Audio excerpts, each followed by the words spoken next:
Hello, everyone. My name is Brennan Marthen. What you're hearing is my ventilator. Welcome to the Guest Awakens, presented by Page Turners They Were Not. My Star Wars podcast. I'm very happy to have a guest on the show making his first appearance on my show. Yeah. I've gotten to appear on his show a few times. It's been amazing. He is the co-host, or should I say the host of the Nerd Academy podcast. It's the one, the only Jarod the Dark Jedi. Hey, Hey. Jarod. Hi, man. Thank you for having me. I'm very excited. You've joined us on some of our I don't think you came on for Ahsoka, but I know you've been on for Acolyte, Oh, yeah. for some of our Acolyte after shows, which have been a lot of fun. I Mm-hmm. love doing those. I love doing the live after shows so much. I've been having a blast with it. Um it's been great to get to chop it up with you, man. I got to meet you and become familiar. Obviously, I was a big fan of the movie Trivia Schmodown. May she rest in Mm-hmm. peace. And you were tearing it up in the first class league in their Star Wars Mm-hmm. division, and got to cross paths with you in Epic Confrontations, and got to throw down. Yes, we did. We had a match together, which was an absolute barn burner. I It was. It was. in character I tend to play a much more sore loser than I actually am, but Yeah. there was no real need for any of the Nope. kayfabe for that one. It It was was. just It a was all good fun. yeah, good clean match, man. It was We. it was an L I am not disappointed in myself in. It came down to the wire, and Yeah, dude. It was like a 1 point difference or something. It was really close. absolutely, and that's a testament to how tight you got to keep it when you're playing against you. You can't leave Yeah. anything up to chance. It's true. It's true. I'm certainly glad we got to do that. Epic confrontations is so much fun. Oh, I love it. I I absolutely love love it. Eli. I love Connor. I love that whole group. Um, just a wonderful community to be part of. 100%. And I think right 100%. now, I mean, I don't want to address. There are things going on that do not deserve to be addressed Yeah. because of basically addressing it would only give it more power, and that would be wrong. But I will say that finding a good Star Wars community means more now than it ever has meant, I think, in the past. I'm inclined to agree with you. I know there were a lot of people, and I do think that it is a valid stance for a lot of folks on an individual level who are like, I don't want to have to wade into the chaos and acknowledge all the tomfoolery and the Yes, chicanery. yes. I totally understand that. I've been somebody who is very much a proponent of kind of like engaging the bad faith arguments on the merits to just kind of like expose them for what they are. But Mm, like, not everybody has that gas in the tank, and that is no. okay. I don't always have that gas in the tank. Mm-hmm. There's a reason why I sat out a lot of discourse before Acolyte, because I think the tenor of the place it's gone to has been just really ugly, like particularly ugly, even Mm-hmm. for where the anti fan can go. Yeah, yeah. It's been a lot of chaos, but again, there are shining lights, there are pillars in this community who remind us what it's all about, man. Yep. That's And that's what I'm glad to counts. I'm glad to hang out with him on a regular basis. 100%, one hundred Whether percent. it be our good buddies J Dub and Luke or Alden or just the list goes on and on of great people. Of course, Scotty and absolutely. Jerry, we love. Oh, I love. Yeah, Yeah. no, Every great, everybody you great said, people. just Yeah, absolute but pillars. I'll tell you that it's good to have these communities, and it's good that we've all found each other. Over the Yeah, course of the last couple of years, yeah, we've all kind of been in the same orbit, and we just sort of absolutely. naturally gravitated to each other as a Yeah. group, and it's really, really good times. Good time to be a fan. I mean, Don't let what you hear fool you. It's a good time to be a fan. Absolutely. There's Yeah. never been a better time to be a Star Wars fan. Mm-hmm. At the end of the day, even if, by hook or by crook, good faith, bad faith, if you don't like the new stuff, that's fine. I'm Yeah. sorry for you, but like right now, there is more Star Wars than there ever has been. Mm-hmm. And even if not everything lands for you, it's not going to, man. There is still so much. And I feel like we as fans lose sight of the beauty of watching people begin that Star Wars journey. Mm-hmm. That watching people have that moment Yeah. where like it clicks for the first time. I've gotten to see my Young nephews and and old, yeah. nieces get to experience that. And Exactly, little kids, man. the same age I was when I first experienced Star Wars. Absolutely. Absolutely. And It's it's a young and beautiful old. thing. It really is. It is because you're seeing, especially in the younger generation, you're seeing this moment where they are connecting with truly mythic storytelling. That is that transcends timelessness. That I think is so important. That does define Star Wars. Like we all as kids, like aside again, all of us Star Wars lifers, we all have stories and movies and shows and things that shaped us and that had so much to do with our like evolving into adults in the stories we love. And we everything on the periphery of Star Wars, it all has meaning, it all has value, but there is just something about Star Wars that, like I said, is so timeless, it's so mythic. It is so very much a product of the fiction of that preceded it, that set the tone for the fiction that will come after it, and that has continued to redefine pop culture and media and art Mm-hmm. as Star Wars has evolved and grown and gone on. Like it truly is a generational fandom that doesn't have an equal in that way. Like there's a lot of generational stories. There's a lot of franchises and fandoms that have a long arc across generations, but there isn't something. I mean, I think the closest parallel would be Doctor Who, that Yeah. has Yeah. such a like that has so many lines of demarcation of I joined here, I joined there, I joined here, that also is still, despite those lines of demarcation, so ubiquitous across the fans themselves. I would say that Star Trek also has elements like that too. For sure, for sure, for Um, sure with Trek, yeah. so it's a great time to be a fan, and there's a lot of great stuff. In fact, I would say in the last 2 months we've gotten some quite a bit of storytelling. Yeah. Take your pick, whatever it might be. So as you're a new guest on the show, I always like to kind of begin with getting a general idea of your Star Wars journey, your love of Star Wars. So the first Absolutely. question I always like to ask is, how did you get into Star Wars? It's funny. Um, my dad, this starts out the way it normally does. My dad tried to show me the original trilogy, and it terrified me. Oh wow. The firefight in that corridor in the Tantive V4 Mm, just scared the daylights out of me. And I was already kind of like on edge. And then, Vader saunters on in, and I mm, was just like, turn it off, can't do it. I am too freaked out. And then my mom took me aside. I was like, "Hey, I think you will really like this. I think this is a thing you will really enjoy." And it stuck. It really stuck.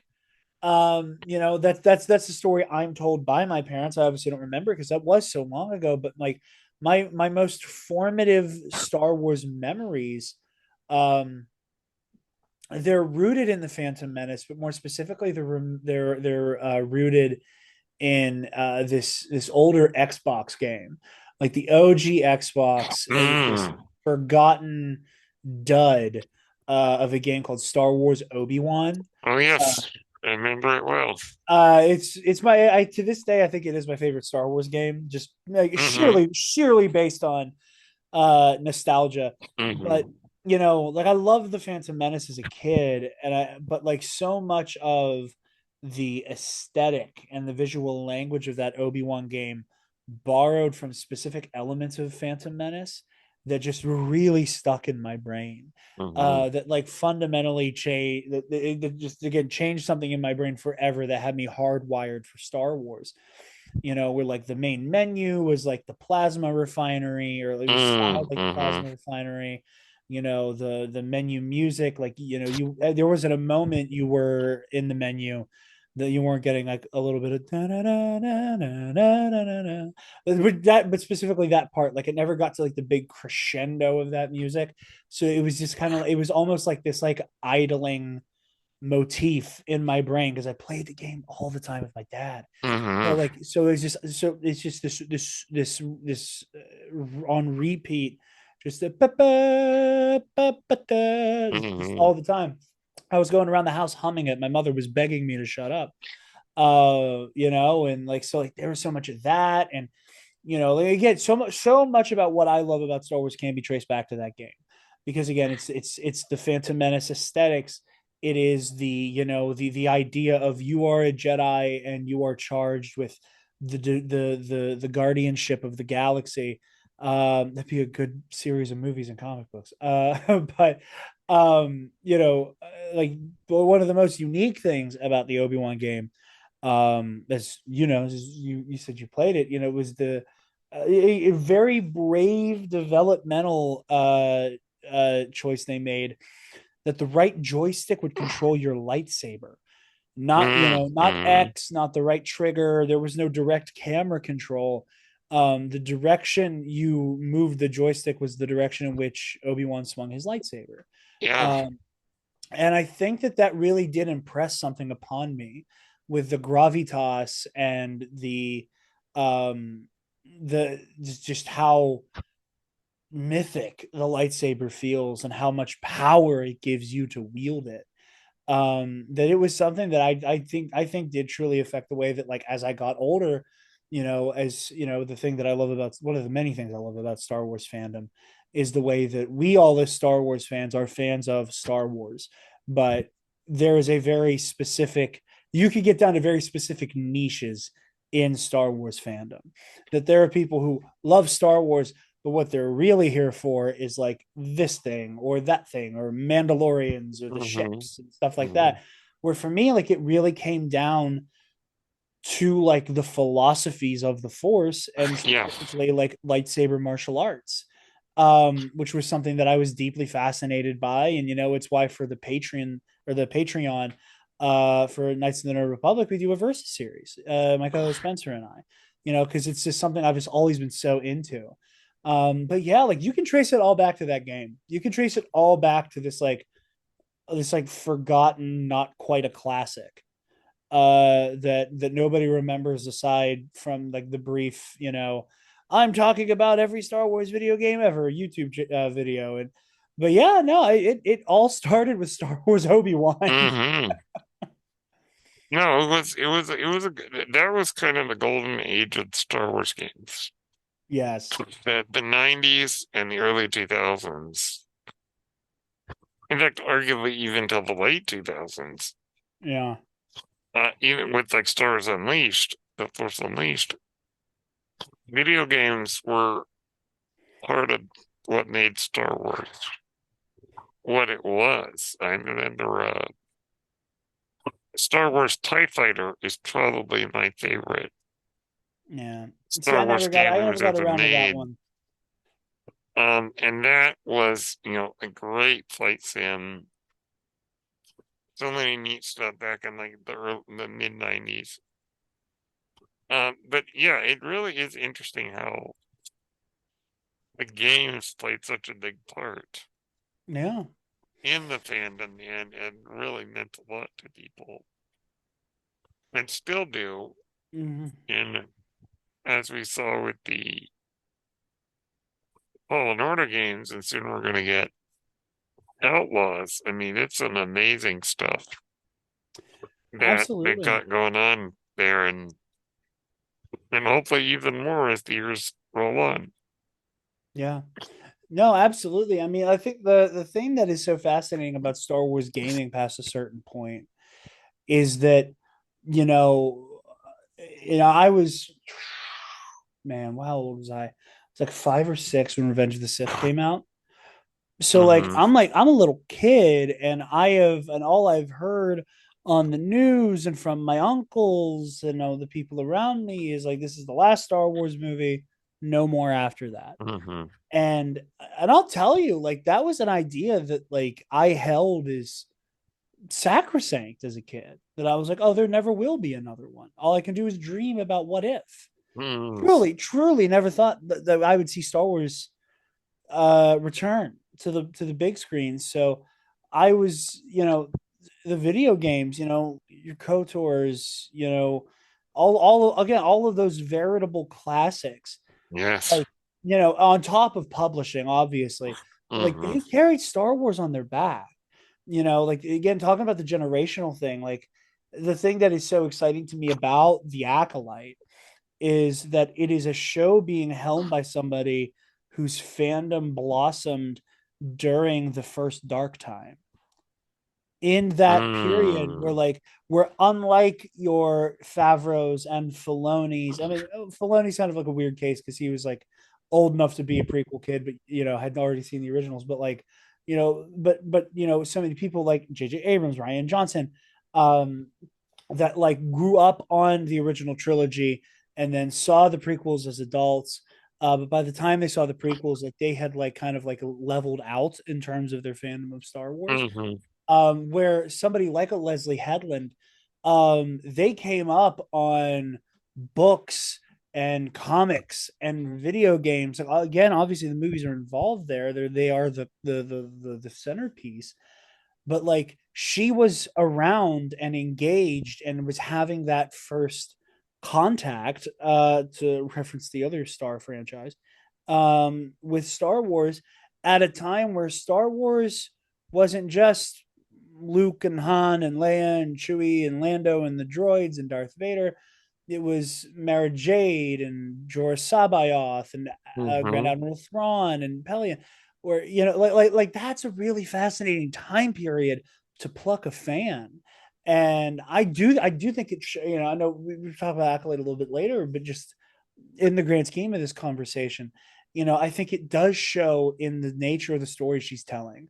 Last week, whenever a whole lot of people decided they had strong opinions about a character I've always loved, Coyote Mundi, Mm-hmm. um, you know, the one of my favorite Star Wars comic runs of all time is Star Wars Outlander, Mm. and and there's something about the Acolyte that has that that that early prequel vibe of Legends, Yes. where it's like, the Jedi are kind of this weird nebulous thing that we haven't quite defined.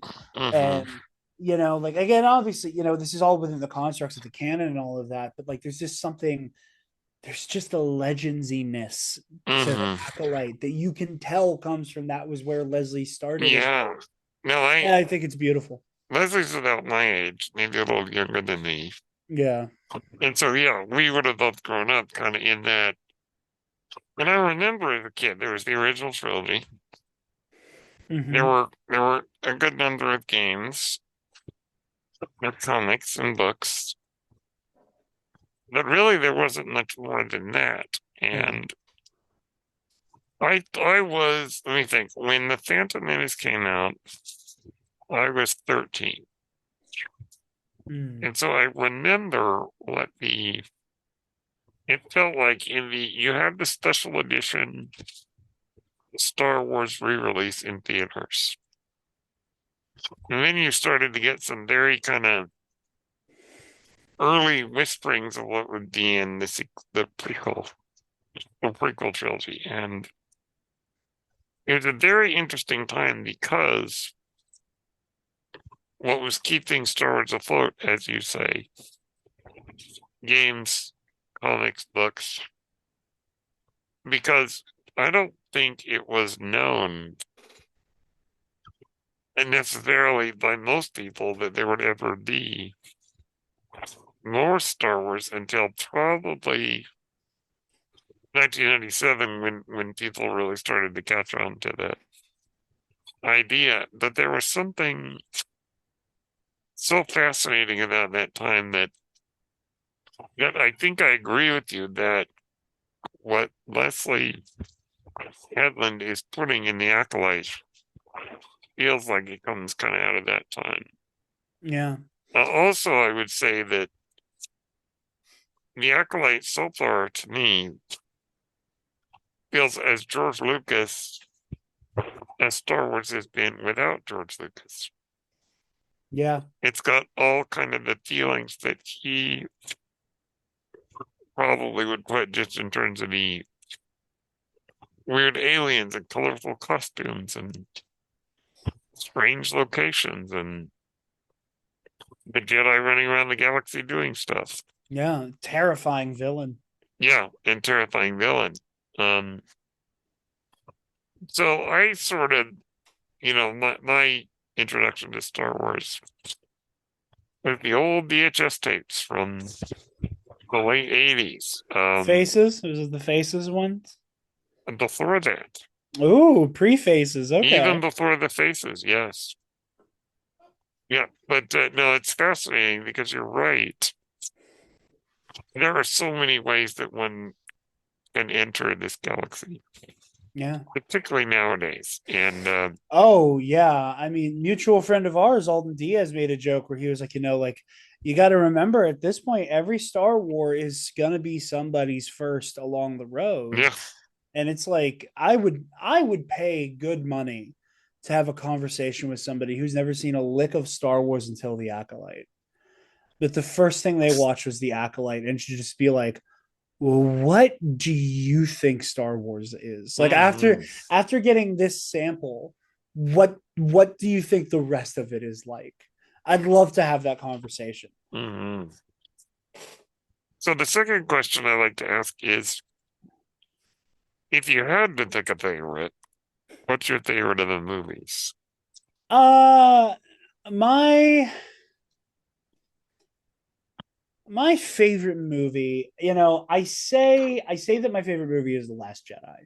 I say that um Which is a good choice. it's a phenomenal choice. I my thing with the picking a favorite movie thing is that, again, this conversation I was having with friends, there was this conversation about like, like having like a 1A and a 1B. I kind of have like a 1A, 1B, 1C, that it for hmm me, like it's like it's kind of a matter of like these three are the Star Wars movies that like define what Star Wars is, what it's about, what it feels like, what it's meant to be. And then the other ones are kind of just in one gigantic tie behind those three that are also basically all tied together. Nice.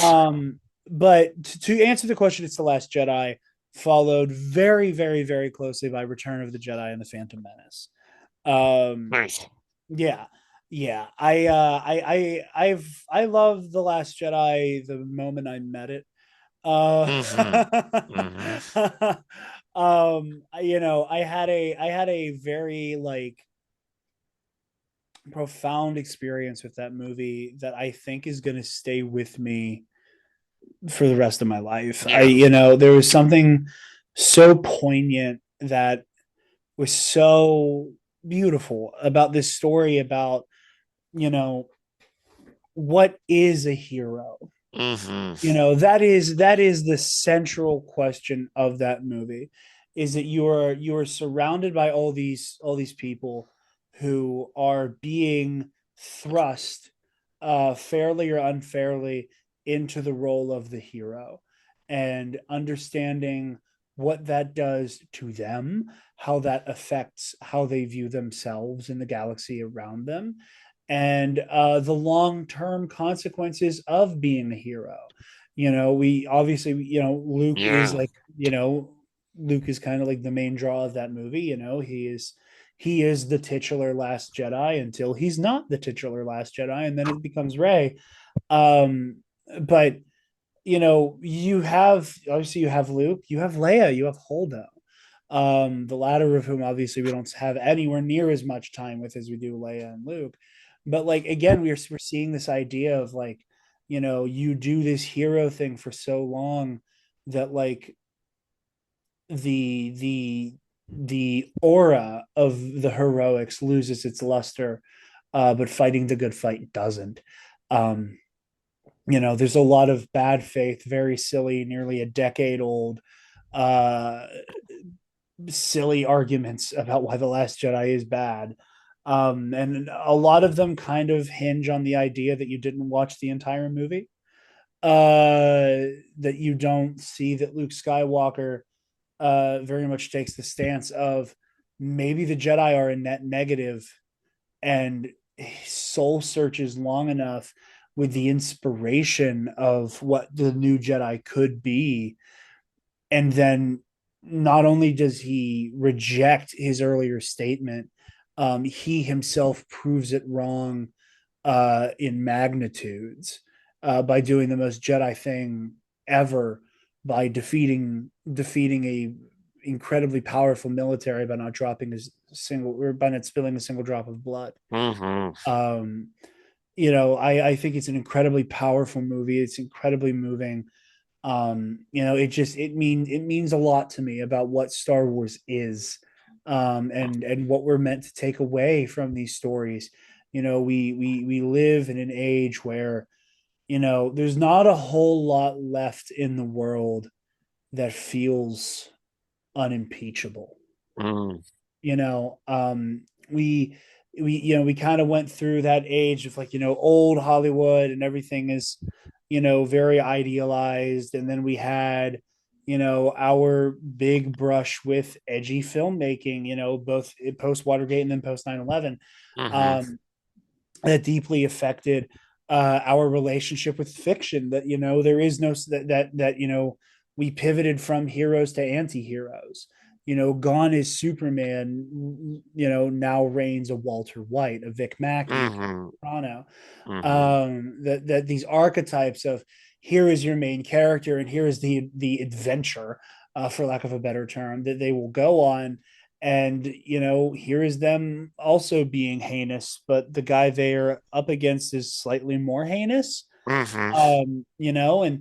And again, that's not to denigrate those stories, or like Game of Thrones. There's nothing wrong with that. It's just Star Wars exists in this like hokey continuum of good will triumph over evil. It's a matter of how, when, and why, and the choices you have to make as an individual as to Mm-hmm. what path you will walk in this eternal battle. Yeah. That Star Wars, for the first time, or not for the first time necessarily, but in the biggest way it had up to that point, went, what if the Jedi suck? Mm. What if this is all for nothing? What if the Empire and the Rebels are really just as bad because they're both going to war with each other? It asks all of these questions, and then it very sincerely gives you the answer of, yeah, no, this is why, though. This is why the answer is still yes. Yeah. It's a very loving indictment of Star Wars that gives Star Wars the opportunity to defend itself. Yeah. And it's beautiful in that meta way as well. So It's the ultimate deconstruction and reconstruction. yeah, It deconstructs it not just for the sake of deconstructing it, but so it can reconstruct it and say, this is why it matters. And I think that will actually tear quite nicely with the Acolyte. I agree. I very much agree. I think that the Acolyte is very much going to a place of questioning the Jedi and their philosophy, and trying really hard to give the Jedi the opportunity to recognize that they are becoming more concerned with the galactic body politic than Mm, they are with the nature of the Force, than they are with the charge of being able to command such power. I think there's a lot of people who reduce the fall of the Jedi to they were too involved with politics. Mm, That's not necessarily a bad thing. I think if there was an army of all powerful space wizards who could get real jiggy with a lightsaber, I too would like the government to have some type of say over what they can and can't mm-hmm, do. mm-hmm, The issue is that when they wade into like the lowercase p politics, mm-hmm. when the issue becomes the optics of there being a Jedi hunter and that Uh, taking precedent over the Jedi body count in her mm-hmm, wake. That is where the politics of the prequel era Jedi start to undo the order. mm-hmm. Um, and and again, he's asking these questions of, what does institutional power do to to an outfit that does have the best intentions? And again, it's something that I think a lot of people who want to rag on the Acolyte from a bad faith perspective fail to acknowledge is that it is trying to ask this question in the fairest way that it can, while going, yeah, like that, like institutional power leads to institutional decay inevitably. Um, so what happens with that? Who the show said it itself. This isn't about good or bad. It's about power and who has the right to use it. It's There's a lot of complicated, nuanced themes in the Acolyte that, like you said, it pairs like wine and cheese with the Last Jedi because it's coming from that same place of we love this thing. Let's make this thing defend itself on the stand. And I And I love them think, both for that and I reason. think the Last Jedi does a great job at that. I And couldn't agree that more. that's an excellent choice. Then I have to ask you, third question, who's your favorite Star Wars character? The joke I love to make is that my favorite Star Wars character is Kylo Ren because my favorite Star Wars character is Darth Vader. Um, Uh, it is very much a 1A 1B thing for me. I always love the tragedy of Darth Vader. And before my brain could quite understand that, I always thought Darth Vader was really freaking cool. As a kid, I have a little edgelord phase, but no, I think that um one of the things that George Lucas has said that really defined the way I watch Star Wars and how it is a story about the cyclical nature of the fight between good and evil mhm. is it's like poetry, it rhymes statement. And I remember watching the beginning, the behind the scenes doc for Phantom Menace. Very good documentary. It's one of my favorites. I remember watching the beginning, and I remember hearing George say that, and that was like one of my first like, whoa, so much of Star Wars just clicked for me moments. And that's Um, great because I came from the generation that went, that's the dumbest thing we've ever heard.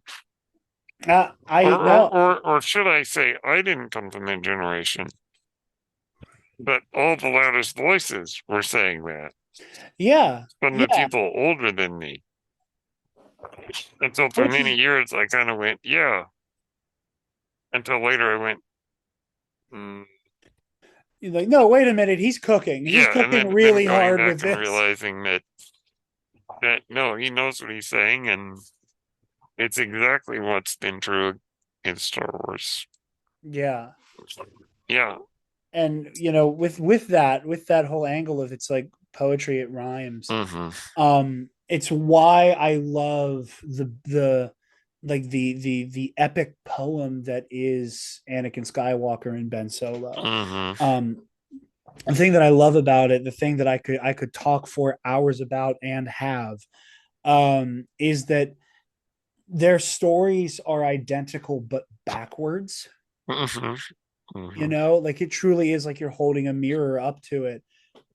That the tragedy of Darth Vader, the tragedy of Anakin Skywalker, is you have this child born to nothing, less than nothing, who is been chosen by the Force to be Hmm. this incredible hero who has their innocence ripped away from them at the exact moment they think that their life is going to change forever for the better. and that they spend their entire life being ostracized and feeling alone in the order because of their age, because of the self-fulfilling prophecy that is this kid's too dangerous, that he feels so isolated that eventually he latches on to a very selfish and possessive romantic love that he allows and uses as an excuse to fall to the dark side, loses absolutely everything, becomes one of the most heinous monsters the galaxy has ever seen. And then by the end, his heart is mended and his soul is saved through a familial love he thought he'd never have, Mm-hmm. that he thought he couldn't have. And that is how Anakin Skywalker returns to the light. And then when you take that and then you look at Ben Solo, who is born into what is now a legendary family, who does not have some, who is not cursed by a prophecy, but is cursed with legacy, uh, Mm. who has so much riding on him because of who his parents and his grandparents are, that slowly but surely he becomes disillusioned with how much that legacy represents and all the weight of that legacy, and it disconnects him from that familial connection and allows for sinister forces to corrupt his mind and start Mm-hmm. to jade him. And again, that's that perceived lack of familial love that drives him to the darkness. And it is in finding a foil to him, someone who to her knowledge has no legacy, who to her knowledge has no place in this story, um, for them to both unpack what legacy means for them individually, that Ben Solo is able to do. He's able to finish what Anakin Skywalker started by saving the life of his romantic love, something that Anakin could not have done, because with Ben, it was selfless. It was compassion. It wasn't a matter of, if you die, I don't know what I'll do for me. It was Ben Solo saying, I will happily give my life to know that yours will continue. And it's Yeah. through that romantic love that saves him. And it's the way that, like, all of those beats are just completely reversed for the other one, which is why which is why they are my favorite character as a unit. Um, Oh, that's excellent. Excellent. That's extremely well put. I could not have put it better myself. Thank you. You get the first extremely well put from this channel. Well, One of the I will wear that as a badge of honor. and the cherry on top to me, the thing that I think found the most moving was it in Ben Solo's relentless attempt to be Darth Vader. He ended up being Anakin Skywalker. Mm-hmm. He tried so hard to be the evil side of his grandfather, but he saved the day by becoming the good side of his grandfather. Yeah, That I thought was absolutely beautiful. And I think Rise of Skywalker is great. And I get it if you don't like it, but if people don't like it, but to me, it's absolutely beautiful. oh, absolutely. Anyhow, Yeah, no, Rise of Skywalker is a complicated conversation. I yeah, do oh like it. yeah, Yeah, that's I a do. whole, Yeah, but no, though that element of it is just yeah, beyond beautiful, and you're yeah. absolutely right. And then I always like to ask a fourth question just for good fun, which I try to think of off the top of my head. So let's see. I would say a fourth question would be: would you be, if you were a pod racer in Star Wars, if you could be any of the pod racers that we saw in the Moon to Eve Classic, which would you be? That's a good one. I think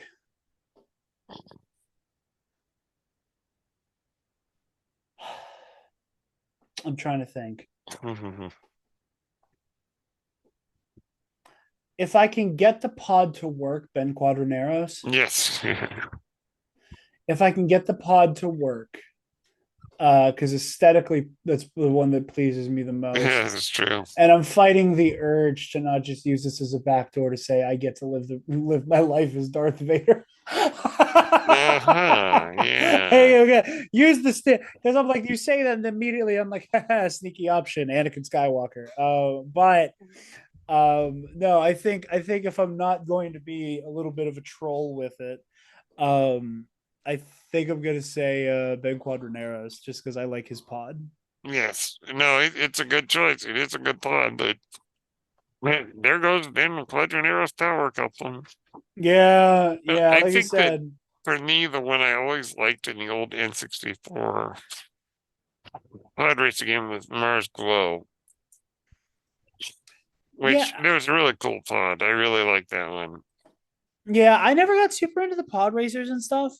I feel like I was the one kid growing up who just did not care about the pod race as a kid. Like the Mm, older I've gotten, the more and more I've been able to appreciate like the humor of everything going on there and how fun and silly and George all of the set dressing is. hmm Um but yeah, like I it was just one of those funny things. Now the funny connection I have to the pod race is that, I am very much somebody who has I normally get into bed long after my girlfriend's already asleep. hmm And I will climb into By the way, bed. your girlfriend is the most amazing person ever.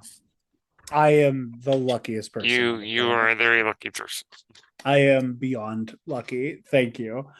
But Taylor will already be out cold, and I will come in and I will be like, whatever. And I will almost always, without fail, put on the Phantom Menace to fall asleep. Yeah, no, it's a And good one for that. and it's a great one for that. It's a great one for that. Like you get that first like woo woo woo woo for that opening scene where Obi-Wan and Qui-Gon are piecing up the battle Oh yeah. droids, and then it's the rest of it is kind of soothing enough to kind of lull you to sleep, especially the Oda Gunga music. Oh my But gosh, love that scene.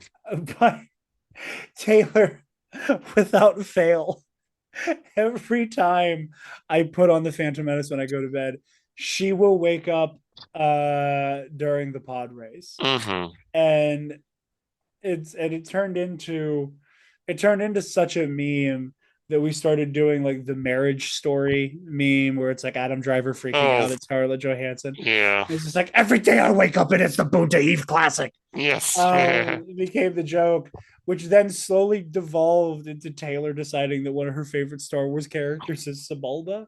Yeah. Okay. Um, so that which then further devolved into Taylor deciding that she had a fan theory that General Grievous was secretly Sebulba. Like it's a whole thing All right. that fully originates back to me. Don't cuss. Oh, do we have she an? burst in. She burst in. Yes, we said her name and she showed up.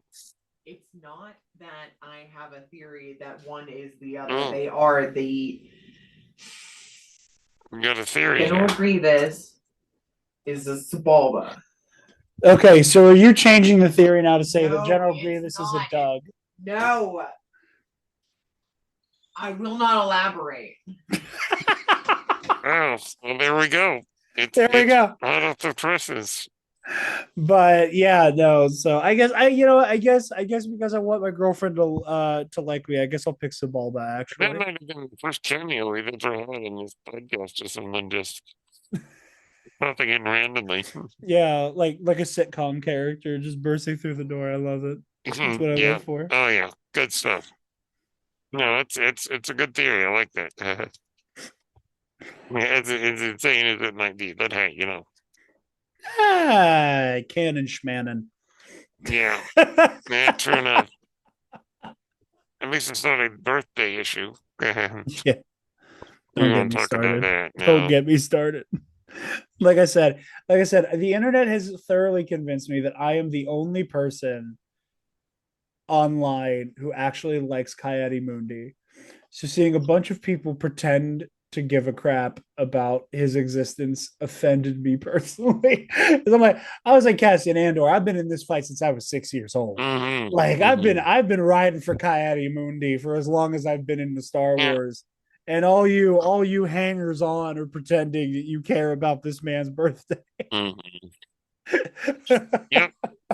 Yep. And to those of you listening who don't know what we're talking about, it's probably better that you don't know. Enjoy that bliss. It's probably better that you don't know. Yes, truly. Anyhow, oh yeah. So I mean, that's wonderful. Just to it is kind of an amazing journey with Star Wars, and we're looking at like I said at the top of the show, that this past 2 months have been amazing for Star Wars. Yeah. Over the weekend, I had a great discussion with our good friend Becca Benjamin at Talking Stop Shelf Yes. about the end of the Bad Batch, which was amazing. I mean, what a series that was. Oh yeah. That was like, I mean, it was sad to say goodbye, but it was so awesome. And Omega 100%. is like one of my favorite characters, like ever. I Yeah. had to buy a Black Series figure of her, like during season 1. And like, I love this character so much. And then we got Tales of the Empire, which was awesome. Yeah. And then, of course, so some of our friends got to go to the LA red carpet premiere of the Acolyte, Yeah. which was awesome. A week before that, I actually got to be at Disneyland, and I Oh, spent sweet. hours upon hours in Galaxy's Edge. Got my fancy lightsaber, green blade with a High Republic-esque hilt. I got pictures of one of the characters. That was awesome. That's really cool. And then, of course, you were saying, sorry, go ahead. No, I was gonna say I got to go to Galaxy's Edge all the way back in 2019, and so I could Oh, see. so did I. That was the first time I Yeah, went. yeah. I went to Disney World. I left right before they finished Rise of the Resistance, so I haven't gotten to ride that yet. Yeah, I'm that was looking to exactly get what my happened the first lightsaber. time I I went. built. Yeah, like I have a direct eye line with my So what saber. color of blade did you go for? So when I initially built it, I got several Ooh, colors. it's show and tell time on the show. Oh yeah, I would say I can reach right over and snag it. Let's see what we got. I mean, and to those listening audio, oh my goodness. Yeah, no, when Ooh, I look at built it that. during the ceremony, I went ahead with the purple Oh, you blade. did the purple. Okay. Yeah. Are you But I excited to see believe Nestor Renestra unveil the lightsaber soon? Oh yeah, dude, I love me a purple saber. Blue and purple have always been my favorites. Yeah. But yeah, no, I think it's the Peace and Justice, I think was the template for mine. Yeah, mine is, I forget what mine was, but it was the one that looks very gold. Yeah, I know there's one that's like Knowledge super and high defense. republic. Knowledge and defense, I think. That sounds right. Yeah. That's So I did that. That was amazing. The first time I went to Galaxy's Edge, very much like you, Rise of the Resistance was not done at Disneyland in Anaheim, but this time I actually got to go on it. I couldn't do the entire ride Mhm.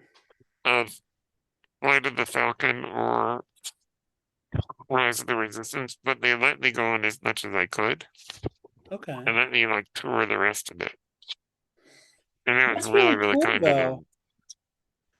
I mean, in some ways, I'm Yeah. sure you got to experience the part of it that most people Oh yeah. enjoy the Oh yeah. most, which is that just being able to hang out on I the mean, ship, you know? Being next to the Jarod board on the Falcon, getting to see the cockpit, getting to go on Rise of the Resistance and see Rey's hologram. Yeah. I mean, Daisy Ridley is amazing. You Yeah. saw that she just recently got to go on, and I got to see herself narrating Yeah. that. I mean, what a crazy, amazing thing. Can you imagine being that cast member that day who suits up to play Ray and then Ray walks right by Yeah, you? Rey And walks then you're right like, up to oh, you. hey, how's it going? And I You got look, to you look great, you know? and I got a video of me and the girl who plays Rey at Anaheim. I came around the corner Oh, and there she was. And that's it was lovely. awesome. Um, I'm gonna try to go again next year to take my nieces and nephews because they're huge Star Wars fans because I insisted. As you And should. I've bought them nothing but Star Wars just since they were babies.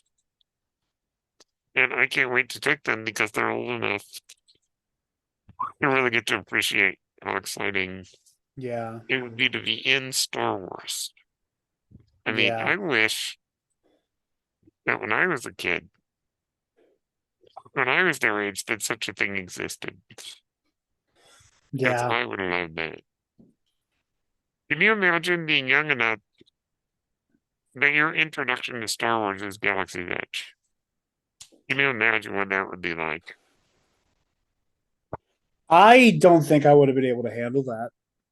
Yeah, I don't. I don't. I think I would have been traced. I think I would have been chasing that dragon for the rest of my life as a fan. yep. I'm so glad I got to go like crisply as a 21-year-old. Hmm. Like I think that was I like for me, like I don't think I could have done it any younger or like a younger age bracket at least. That Yep. I think that going when I did, I got the perfect mix of like wonder and like technical Oh, appreciation, yes. Oh, you technically, oh know? my goodness, yes. Like I think that was I think getting that thing down the middle because like again like you know Star Wars is something that's just been with me my entire life and something I hold so dearly. I tell you like I mean I no joke at all. Like I wept building this. Like It and it wasn't didn't even the quite get building me it. that much, but I'm glad you did. It didn't the tears didn't come until that like final moment right before you kick it on. Like I was choked up the entire time. But Yeah. that ignition, I man, mean, oh, I will I was admit, really as emotional. soon as I heard Yoda's voice, there was a slight, well, like, am I gonna cry? Am I gonna cry? Because it was that moving. Even me, who was a staunch Yoda hater, I had a moment. Yes, I had a we moment. we'll have to talk about that at some point. Yes. Uh, no, it's all good. So then, of course, on June 4th, the Acolyte. And I remember when they announced this show 4 years ago, and I thought, okay, interesting, interesting. As it got closer, I'm like, okay, all right, this is amazing. I mean, it's Yeah. not what I expected. I don't think it's what anybody expected. Um, and without necessarily going into spoilers or stuff, a very unique examination of Star Wars. And like I said earlier, 100%. it's very George. It's very George Lucas. Oh yeah. The look of it, the feel of it, very George Lucas. And I must say that yesterday's episode, wow, I'm still recovering. Yeah. What an episode. And I won't spoil anything, but those of you listening who haven't gotten to watch The Acolyte and have wanted to see prequel level lightsaber combat, and let's just say your wish came true last night. Prequel level lightsaber combat framed like a slasher movie. And I would say this is some of the best martial arts we've seen in Star Wars. Like, period. Oh, I agree with you entirely. Oh, Brilliant, 100%. brilliant, and great cast. And of course, my boy, Lee Jung Jae, with Master Soul. I love that guy. I love that Absolutely has guy. that dog in him. Absolutely has that dog in him. He is such an incredible performer in general, Yeah, but you know the martial aspect that he brought to this episode, you know, yes. he was just so committed to that to the performance on that level. I was just blown away. And he's our Qui-Gon. He's our Yeah, Qui-Gon in this show. for better or worse. For better or worse. Oh my. Yeah, but no, it's an extraordinary series because I think this is so unique. There's not another Star Wars show quite like this because of when it takes place and where it takes place. Yeah. It's open. It's a completely open playing field. Absolutely. That's the crazy thing here, man, is that like no there's never been more of a potentiality to use a like a Dungeons and Dragons like RPG term, like a Oh, total party kill. Like there's never been more potentiality for that than there is right here because we know too much. Obi-Wan Kenobi can't die in his show. We know how he dies already. Well, Ahsoka and Sabine and Ezra and Thrawn can't die in Ahsoka because we know there's going to be a movie about all of these characters. yep. So like there's always been a slight sense of safety for a lot of these shows, And this show is operating without a net. and there is no net. There is no net of canonicity to save anyone. Anyone. Except a certain tall-headed Syrian. Yeah. Yeah, he is the only person who's guaranteed to make it out. For better or for worse. For better, if you ask me. Yes. Oh, yes. And I last night on your show, I referred to this episode that just came out last night as the Reigns of Dathomir. Yes. And those of you listening, if you know, you know. If you know, you know. And we'll just leave it at that. Little Mm-hmm. sneaky. Mm-hmm. Mm-hmm. Yep, but Mm-hmm. it's good stuff. And I'll tell you that one of the things that I really enjoy, particularly, is how vibrant this world is. Oh yeah. How vibrant and colorful the Acolyte. Now, I was wondering before the show came out, what's the tone and the feel? Yeah. Is it going to be dark and gray and depressing like Andor, which is an excellent show, but rather depressing? Yeah. Or Absolutely. is it going to be silly and goofy and nonsensical? And it's like, no. Acolyte's operating kind of at its own unique.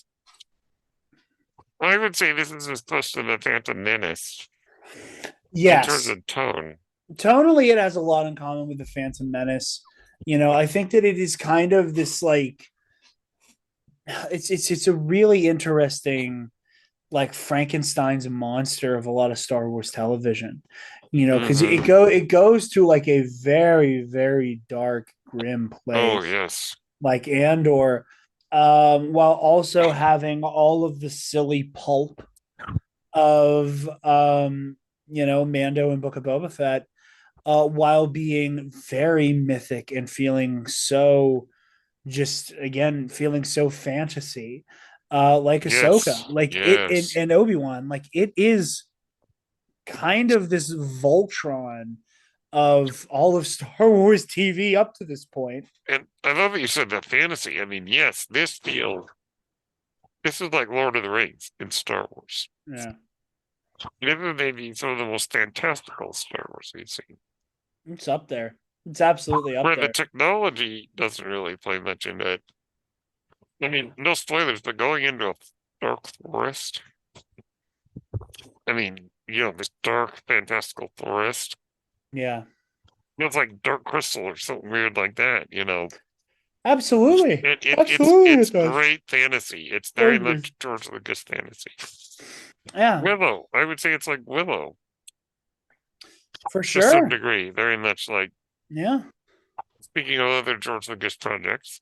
Well, yeah. I mean, you say George Lucas fantasy. I've had conversations with some of the folks I work with, and I've always said that when people talk about Star Wars, they talk about it in terms of science fiction, and if there's anything wrong with like hard sci-fi. Yeah, But I was like, but you need to understand about Star Wars, the agreement you need to have about or the understanding you need to have about Star Wars, and the agreement you need to make with it is that this is a lot less like Star Trek and has way more in common with Lord of the Rings yeah, than it does like traditional sci-fi. It just takes place in space. yeah, There's yep. just ships and lasers and laser swords and robots, Like, yes, it has all of those sci-fi feeling accoutrement, but when it comes down to tone and motif and idea and metaphor and character type and archetype, like that, like this is fantasy storytelling.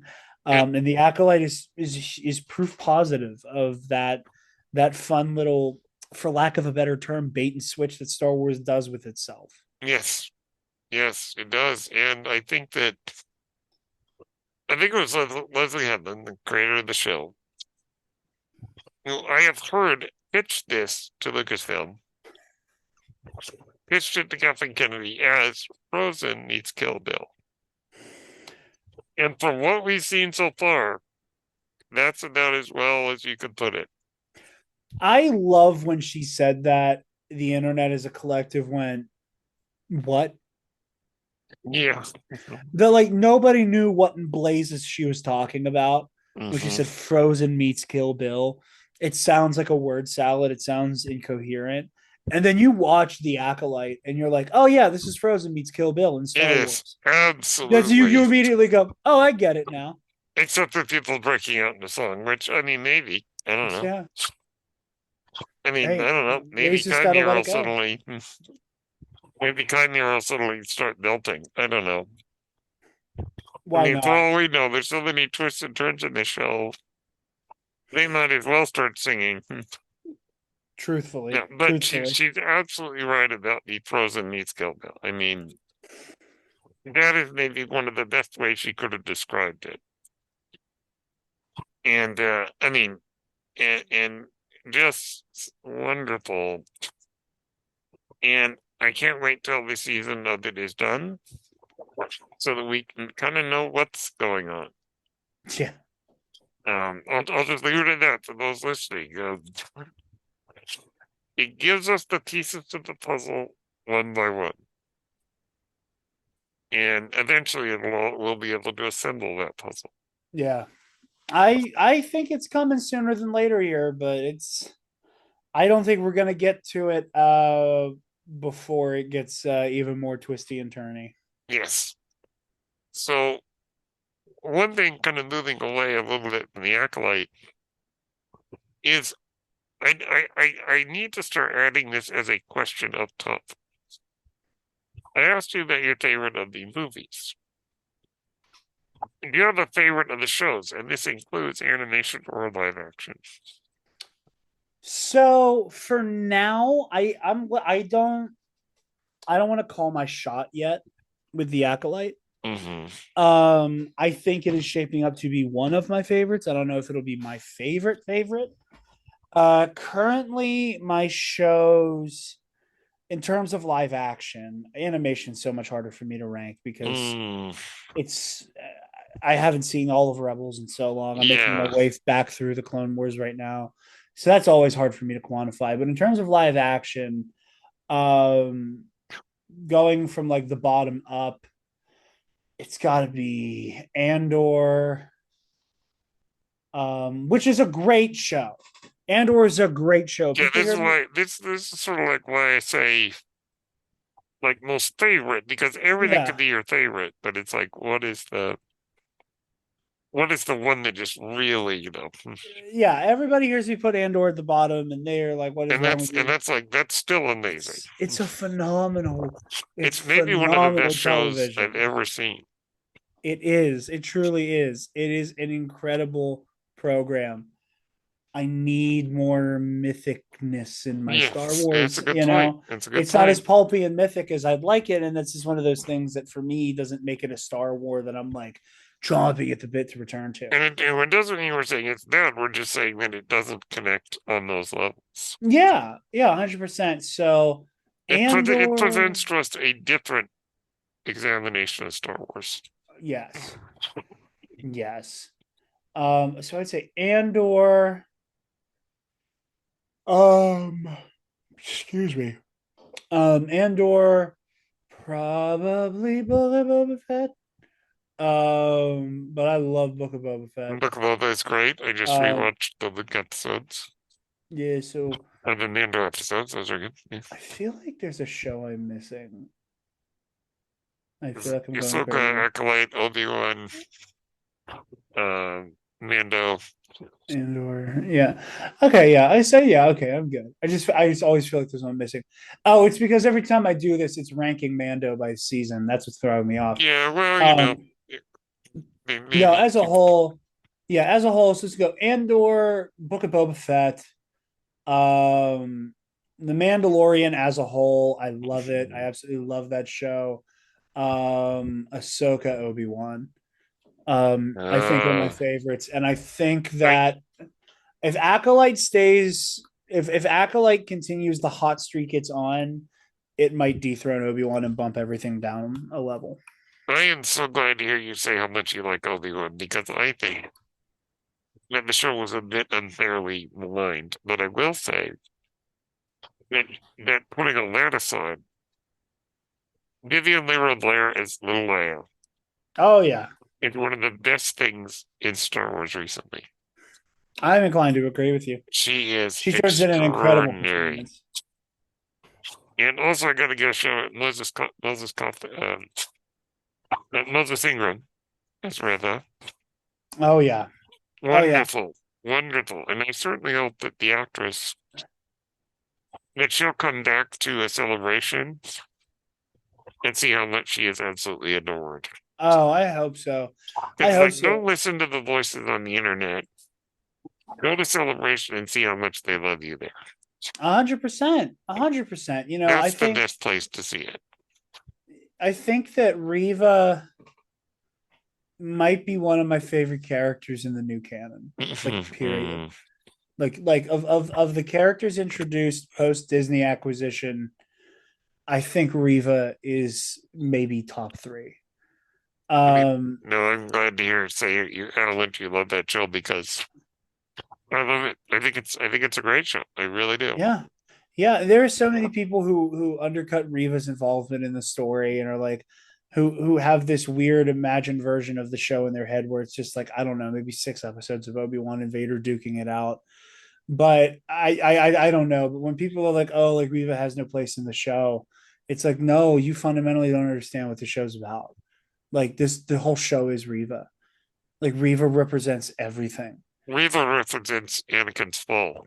Riva represents Anakin's fall. Riva represents what Anakin was allowed to do. It represents what he was allowed to become. You know, Obi-Wan helping save Riva's soul is so much the point of the show. And of course, we Um, have to give a shout out to our girl Tella yeah, in Dear Lorna.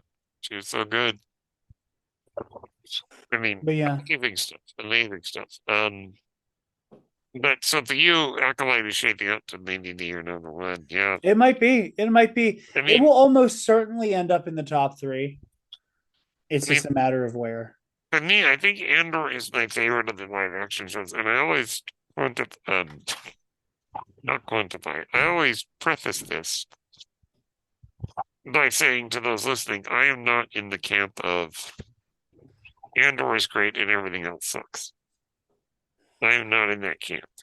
Um, which unfortunately is a rather common thing to hear online.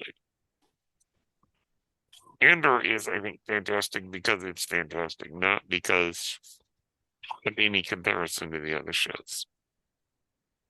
But my favorite Yeah. of all the shows, is Rebels.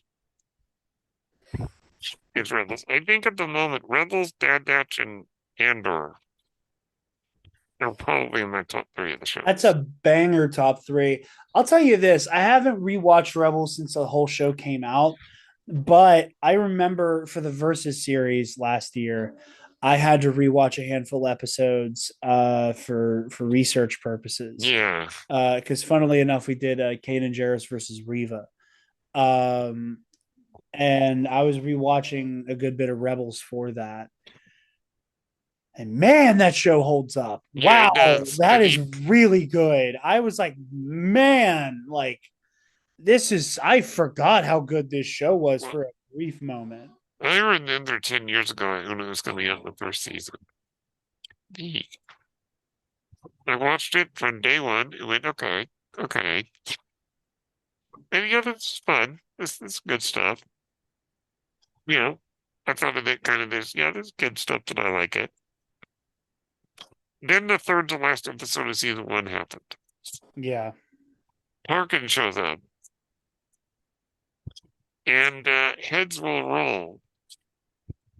And I think at that moment, every adult watching it suddenly sat up and went, whoa. Yeah. You're like, this isn't just what I thought it was. This is going to go hard. And boy, does it later in It the show. does. It certainly does. Yeah. I mean, once you get the end of season 2 with two of my favorite episodes of any Star Wars TV, Twilight of the Apprentice, and then you get into season 3 and 4, and it just is some of the most extraordinary Star Wars there is. The back chunk of season 2 into 3 and 4 might be one of the best like series runs in Star Wars. Mm-hmm. Like again, I'm saying that from memory and as somebody who cherry picked a lot of it to do my Kane and Jarrus research for an episode of the Verse series a year ago. But like I remember like just hopping through. I was like, And how amazing was it in Ahsoka to get to see some of those characters brought to life? oh, 100%. Mary Elizabeth Winstead is amazing. It's Hera, and I gotta be honest, like she's my current Star Wars crush. It's Hera. I mean, I don't know why. I get it. But I get I it. mean, Hera is awesome. But Natasha Livorniza as Sabine is like, I don't think I've ever seen an animated character brought to live action so visually uncanny. Yeah, How much she looks like the character. 100%. And of course, Absolutely. Iman Estefani as Iman Estandi as Ezra, and of Yeah, course he's okay. the He's okay. great Lars Nicholson is Thrawn. Oh yeah. No, I they're mean, all incredible. brilliant stuff. So, but yeah, I mean, it's an embarrassment of riches right now in Star Wars. Oh, that's such a good way There to is put it. so That is such much, a good way to put it. It and is an not every embarrassment of riches. and not everybody will like all of it, and that's fine. Yeah, But I know that for myself, who likes most of it, it's a treasure trove of great storytelling, absolutely. great characters, and the fact that I have favorite characters who never have appeared in any of the movies, that's saying something. Yeah. Yeah, at least for Is now. where it's At like least for now they haven't. Ahsoka has only been in one movie, and she's like people's favorites. Many of Omega hasn't been in any Star Wars movie, Yeah. and she's one of people's favorites. So it's like, whether it be Omega, Reva, Master Soul, whether it be Leia, whether it be um, Ahsoka, whether it be Shin and Dalen, whether it be, I mean, there's so many characters to choose from. Whether it be, Lloyd from Andor. Yeah. I mean, the list just goes on. Absolutely. I mean, again, it is a testament to, as you said, the embarrassment of riches Mhm. that Star Wars is experiencing right now. That we are able to like talk about like all time fan favorite characters that have never appeared on the silver screen. You got it. You know, like So it's really special. it is very special. I think that that's really what it is, and I hope that we never take that for granted as fans. Well, Absolutely. Jared, we've come to the end of Yes. my podcast, sadly. So I always like to end by asking this question. In a nutshell, what does Star Wars mean to you?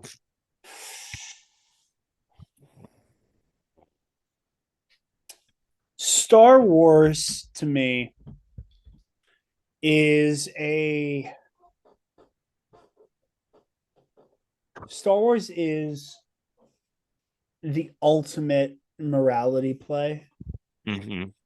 I think Star Wars is at its core a story about two very simple truths that the only way to make it through the world is to try to do as right by the people around you as you possibly can.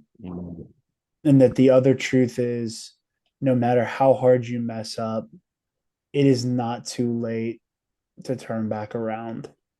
I think that those two ideas form the backbone of the Star Wars mythology in many ways. And that through that, we have so much to learn, not just from the story, but what the story gives each other. Like there are angles from Star Wars I've taken that are not my lived experience that I've gotten to hear from others and go, "Oh my god, wow." Hmm. Um, and I know I've done that for other people. Star Wars. I very much, when I was a youngin, when I was a teenager, I was an angry kid. And I like a very, very lovely, lovely, loving, happy family. But I was just one of those kids that had a chip on his shoulder, and I Hmm. had my reasons for it. And there came a point as a Star Wars fan where I was like, I need to be a little bit more Jedi. I need more of that. Yep. I need to find that in myself. There's a power these stories have, man, because again, and so much of that is because of Campbell and the monomyth and the hero's journey, and that's a 30-hour podcast in and of itself. Um, but there are so many just ubiquitous, timeless themes and ideas in all of Star Wars, that I think that we all aspire to and aspire for the world to look more like. So yeah, I think that's what Star Wars is to me. That's very well said, Jared. I can't thank you enough for joining me today. This has been so much fun. I've had a And blast. I Thank you hope for to have you having on me. again in the future. There's Absolutely. always something to talk about, so I imagine within the next few months I'll probably have you on the show again. I will be happy to be back again, my friend. And so where can people find you and what shows are you working on? Uh, that last question is where the plugs get long. Hmm. You guys can find me primarily over at the Nerd Academy podcast, where we talk all things An nerd excellent culture. podcast, by the way. Thank you very much. Yeah, obviously we're talking a lot of Acolyte on our Star Wars show, Hmm. Knights of the Nerd Republic, Nerd Academy main show. We'll be back next week where we're talking about the first half of this new season, this penultimate season of The Boys, which is a show I absolutely love, that I think gets a bad rap. But yeah, doing all of that stuff. Like I said, talking nerd culture of the Nerd Academy podcast. Obviously, as we alluded to earlier, we're both competitors in Epic Confrontations, the Star Wars in a Galaxy trivia Oh show. yeah. Lots of good stuff coming out this summer for that. Uh, by the time you all see this, the penultimate episode of season 2 of Ionized Bastards will be out, which is the Oh Star yes. Wars, D&D RPG show I do. And it doesn't count as swearing because it's an actual name of the show. I was gonna say this is my only cuss word. I saved the only time I use my cuss words for plugging ionized bastards. Hmm. It's not even spelled right technically because it's spelled with an e, so it's not even Oh, that it's way. just not like Inglorious Bastards. Okay, Yeah, gotcha. yeah, it is. Uh, but yeah, no, that's me. I play Fabian Martel in ex Inquisitor turned prize fighter turned accidental unofficial New Republic agent. Alden Diaz plays Thalbor Sheems, a scumbag Ithorian lawyer. Thinks Saul Goodman, but Hammerhead. We got Jerry the Cannon Junkie playing 4044, a cuddly assassin droid. And we got Zuzo Yort, played by Dan Miller of Broaxium. Ah, Uh, Dan. who is a cyborg kleptomaniac vagrant Gungan. And Mm. this season's been all about us trying to stop a vengeful former mafia don back from the dead with a bioweapon to wreak havoc across the galaxy. And yeah, there we just finished our penultimate episode. That'll be out this Friday on the 20, what would that be, 28th. So tune into that on the All Remaining Systems YouTube channel. And then hopefully we have our season finale out next week as well. But yeah, and then you can find me over at the Pro and Noob show over at Mitch692, that YouTube channel, where Mitch from Comic Book Cast is taking me through Neon Genesis Evangelion one episode at a time. Mm. It's my first time watching it. I'm almost halfway through the show. We've actually banked up a couple episodes, so we're actually like way ahead of schedule. With me and how awful my schedule always is, being this far ahead of schedule is uncanny to me. But Yep. yeah, Awesome. yeah. Yes, I would suggest everyone go check out there. Well, Jared, thank you so much. Thank you, my friend. We got 3 more weeks of Acolyte left. Oh boy. And I don't think it's slowing down anytime soon. Nope. And anyhow, all right. Well, thank you everyone for tuning in. I'd like to thank our guest again. He is so awesome. I try. You're the awesome one, my friend. Thank you for having me. Thank you. Well, thank you everyone for listening. My name is Brendan Marr. That noise you're hearing is my ventilator. Make sure you go and subscribe to YouTube that Page Turners They Were Not. And thank you for listening to the Guest Awakens, presented by Page Turners They Were Not, my Star Wars podcast. For light and life, and may the Force be with you.